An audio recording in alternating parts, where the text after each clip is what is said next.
Достар, қалайсыздар? Ерса компаниясының Протек 20-сын ішіп, қақырып түсіп, бронх емделіп, жөтелім қойды.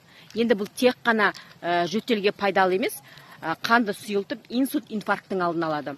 Буынды емдейді. Қант диабетінің 2-ші типтағы емдейді, және қант диабетінің ары қарай өршіп кетпеуін немесе ауырмауға өте септігі мол. Климакстың алдын алады, циклы реттеледі, нерв жүйесін реттейді, Альцгеймер деген аурудың алдын алады. Бауырды қалыпқа келтіре отыра, оны да емдейді, бүйректің жұмысы жақсарады.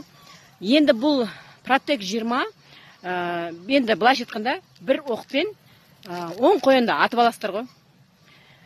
Көптеген ауруға ем.